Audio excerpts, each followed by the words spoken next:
It is 11 p.m. on a Friday night, and the cold blue light of your smartphone is the only sun in your universe. You stare at the screen, your thumb hovering over apps that only spit out the echoes of other people's lives, and there it is, a physical weight in your chest, 0 notifications. No messages, no invitations, not even a stray meme sent out of habit. The most terrifying part of this silence isn't the lack of noise, it's the question that begins to germinate at the base of your skull, the one you try to drown with distractions, but which always crawls back to the surface. Why don't I matter to anyone? You have spent your life following the script. You are a good person. You're polite, you smile when you're supposed to, you avoid conflict like a plague, and you are always there when someone truly needs a favor. You have built your entire identity on the foundation of being likable, and yet here you are, at the epicenter of a social isolation that feels less like a phase and more like a life sentence. You feel as though there is a fundamental error in the matrix of your existence, a specific, invisible glitch in your brain that prevents you from connecting with the rest of the human race. You watch people who are objectively worse than you, people who are selfish, loud, arrogant, or mediocre, and you see them surrounded by vibrant circles, shared laughter, and a safety net of emotional support that you simply cannot decipher.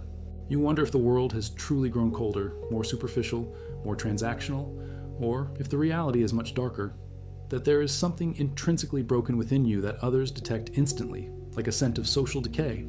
It is the crushing sensation of being a spectator at a gala you were never invited to, watching through a thick pane of glass as the rest of the world exchanges the currency of connection, a currency you don't even know how to earn.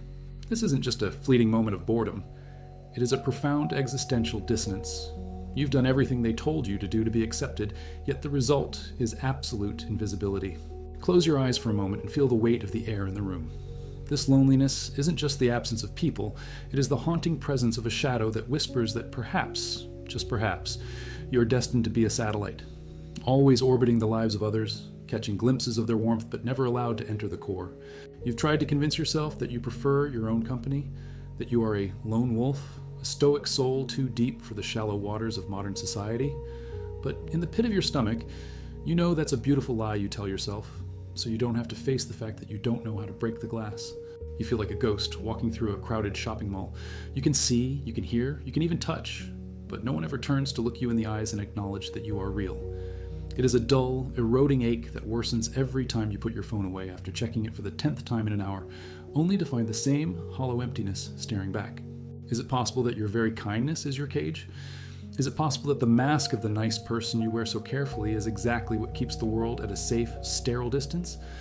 We are living in an age of hyperconnectivity, where it has never been easier to speak to another soul, and yet you have never felt so profoundly unheard. It isn't a lack of social opportunities. It is something deeper, something woven into the very architecture of who you think you are. You are trapped in a loop where the fear of rejection has forced you to build a fortress of neutrality, and now you wonder why no one is trying to scale the walls. But what you're about to discover today is not a cheap self-help guide on how to win friends in 10 days. No, what you're about to face is the systematic deconstruction of the lie that keeps you isolated. We are going to descend into the basement of your own psychology to find that switch that you, without even realizing it, turned off years ago. The world hasn't forgotten you. You have become a master of hiding in plain sight. You have confused being seen with being judged. And in your quest to never be judged, you have ensured that you are never truly seen. This silence you live in is not a vacuum. It is a choice made by a part of you that is terrified of the friction required for real intimacy.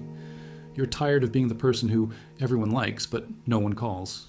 You're tired of the polite surface-level conversations that leave you feeling more alone than if you had stayed in bed. You are looking for a way out, but the exit door is hidden behind the very things you're most afraid to show. Prepare yourself, because what we are about to explore is not comfortable. It is a mirror that doesn't filter the flaws. If you have ever felt like a mistake in the social system, like your presence is optional in the lives of those you know, or that the language of true friendship sounds like a foreign tongue you can't quite master, I need you to listen with a brutal, piercing honesty. The solution to your loneliness isn't learning to be more social. It is understanding why your subconscious has decided that being alone is the only way to stay safe. It is time to understand why, despite being perfect, you always end up in the same place, by yourself in the dark, waiting for a signal that was never going to come until you change the frequency. You are not here for generic social hacks or superficial advice on how to win people over. You are here because the silence in your life has become a deafening roar that you can no longer ignore.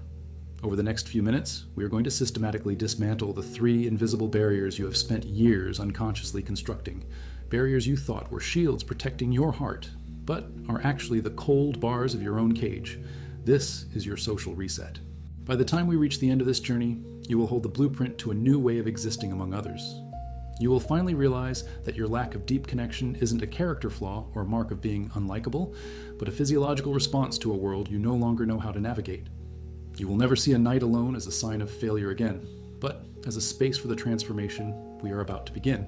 We are moving from the sterile safety of your isolation into the fertile danger of being truly known. If you're ready to stop being a ghost in your own story, stay until the final revelation. To ensure this frequency reaches the others who are also waiting in the dark, leave a like and subscribe.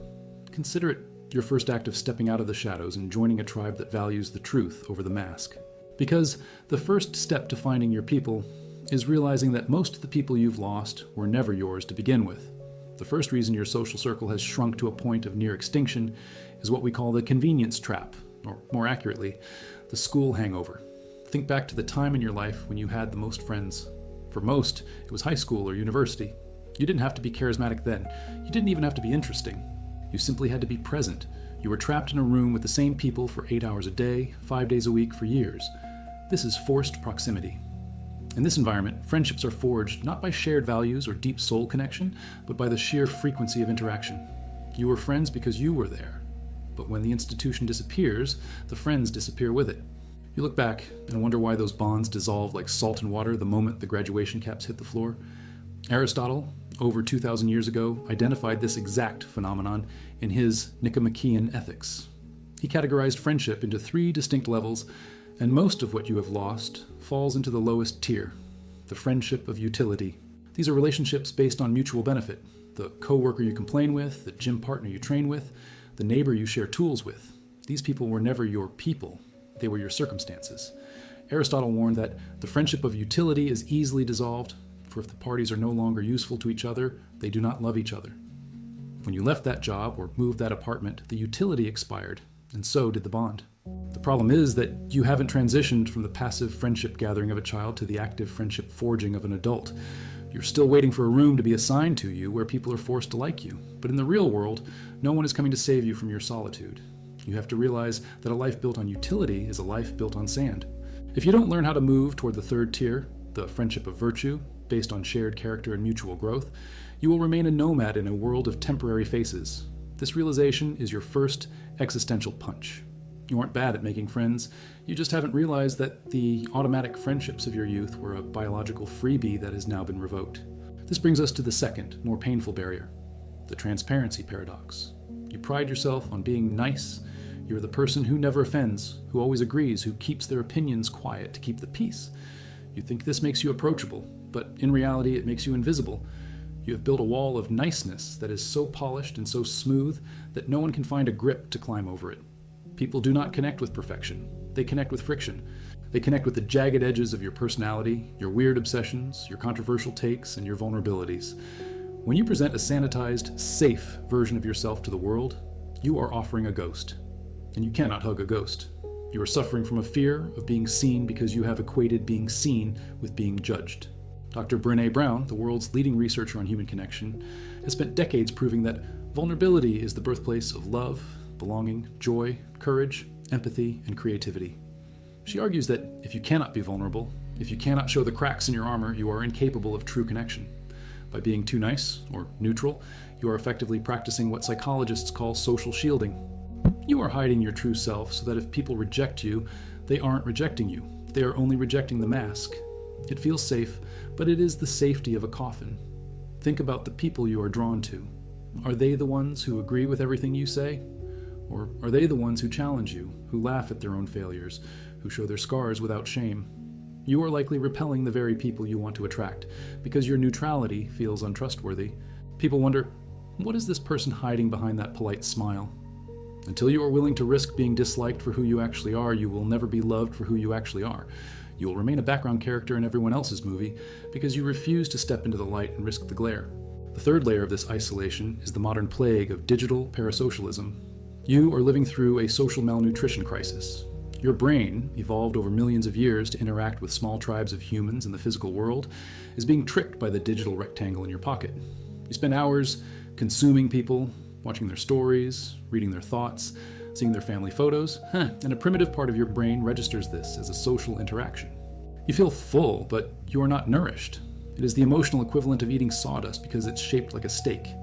You are filling your social quota with shadows, and because of this, you lack the hunger required to do the hard, awkward work of building real-world connections. Robin Dunbar, an evolutionary psychologist, famously established Dunbar's number, suggesting that humans are biologically limited to maintaining about 150 stable relationships, with only 5 being in the inner circle. Your digital life is trying to force 5,000 people into a brain designed for 150. This creates a state of social overload, where you feel exhausted by people you don't even know, leaving you with zero energy for the person sitting 3 feet away from you. You have substituted observation for participation. You know everything about an influencer's morning routine, but you don't know the name of your neighbor. This parasocial trap makes you feel like the world is crowded while your actual living room is empty. You are starving in a grocery store because you've forgotten how to chew. The digital world has promised you a global village, but it has delivered a global panopticon where we all watch each other, but no one ever touches. You must realize that every hour spent in the feed is an hour stolen from the forge. Real friendship is messy, it's unedited, and it doesn't have a skip ad button. If you continue to settle for digital echoes, do not be surprised when your physical reality remains a silent chamber. Carl Jung, the father of analytical psychology, spoke extensively about the shadow, the parts of ourselves we hide, repress, or deny. If you have a deep-seated fear of your own loneliness, you project that fear onto every person you meet. You become clingy, or conversely, hyper-guarded, both of which are symptoms of the same disease, a lack of self-sufficiency. Jung suggested that everything that irritates us about others can lead us to an understanding of ourselves. If you feel that people are cold or distant, it is often because you are unconsciously projecting a neediness that forces them to create distance just to breathe. You're treated by the world the way you treat yourself. If you view yourself as a social beggar looking for scraps of attention, people will treat you like one. But if you cultivate a social abundance mindset, where you're so comfortable in your own skin and so invested in your own growth that a friend is a luxury rather than a necessity, the world will begin to gravitate toward you. People are drawn to those who are already home within themselves. You have been trying to build a house on someone else's land, wondering why they keep asking you to leave. It is time to return to your own territory and start building something worth visiting. Everything we have discussed so far, the traps of convenience, the mask of neutrality, the digital illusions, these are all symptoms. They are the visible branches of a much deeper, much darker root that has taken hold in the soil of your subconscious. You have been watching this, nodding along, perhaps feeling a sense of intellectual clarity. But now, we have reached the point of no return. We are going to peel back the final layer of the skin and look at the raw, pulsating nerve of your isolation. And the truth is going to hurt. It is going to feel like a betrayal of everything you thought you knew about yourself. Because the real reason you have few or no friends isn't that you are unlikable. It isn't that you're socially awkward. It isn't even that the world is a cold and uncaring place. The real reason is far more disturbing. You have chosen this. Deep down, in the silent, reptilian part of your brain that cares only for survival, you have made a calculated decision that being alone is safer than being seen. You are not a victim of a lonely world. You are the architect of a citadel of silence. You have equated intimacy with danger. At some point in your journey, perhaps it was a childhood where your vulnerability was mocked, perhaps it was a betrayal by someone you thought was your blood, or perhaps it was a slow accumulation of small rejections that felt like 1,000 paper cuts to the soul, you came to a conclusion. You decided that people are unpredictable, that they are sharp, and that they are capable of inflicting a level of pain that you simply cannot survive again. And so, your brain, in its infinite desire to protect you, built a fortress. This is the plot twist of your life. You aren't lonely, you are safely isolated. There is a massive difference. Loneliness is a state of being. Safe isolation is a tactical maneuver. You have spent years fine-tuning your cloaking device. You stay in the background, you keep the conversation light, you never ask for help, and you never share your true desires. You do this so that no one can ever truly get close enough to hurt you. If no one knows you, no one can reject you. If you never invite anyone into your inner world, they can never leave it. You have turned your life into a bunker, and then you have the audacity to wonder why no one is visiting you in the dark. You are like a soldier who has been living in a muddy trench for 20 years, long after the peace treaty was signed and the cannons went silent. You are still clutching your rifle, staring at the horizon, waiting for an enemy that is no longer there. You are hyper-vigilant. You scan every social interaction for signs of judgment or abandonment. If someone doesn't reply to a text for 2 hours, your protection system screams that they hate you, and so you withdraw before they can push you away. You sabotage potential connections at the first sign of depth because depth means exposure, and exposure means the possibility of a wound. You have become a master of the preemptive strike of abandonment. You leave them before they can leave you. You stay silent before they can tell you to be quiet. This is the tragedy of your existence. The very walls you built to keep the pain out are now the walls that are keeping the love out. You are starving for connection, but you're also terrified of the only thing that can provide it. You are a starving man standing in front of a feast, but you refuse to eat because you're afraid the food might be poisoned. So you sit there, getting weaker and thinner, while everyone else eats and laughs, and you tell yourself that you aren't hungry anyway. You tell yourself that the food is probably bitter. But the bitterness isn't in the world. It's in the cage you've built around your own heart. Stop and look at the cost of this safety. You have traded the vibrant, messy, painful, beautiful spectrum of human connection for the gray, sterile, predictable peace of a prison cell. You are safe, yes. No one is hurting you today. No one is laughing at you. No one is walking away from you, but no one is holding you either. No one is seeing the real you and saying, I see you and you are enough. No one is challenging you to be better. No one is sharing the weight of your existence. You are a ghost inhabiting a body, living a life that is perfectly protected and perfectly empty. You have been waiting for someone to come and break down the doors of your fortress, to rescue you from your own isolation. But the world doesn't work that way. People don't break into bunkers. They walk past them. They assume that if the doors are locked and the lights are out, no one is home. You have spent so much time pretending that you don't need anyone that the world finally believed you. They have taken you at your word. This is the moment where you have to realize that the protector inside you is actually your jailer. The part of you that thinks it's saving your life is actually stealing it. You are not a loser. You are not a social failure.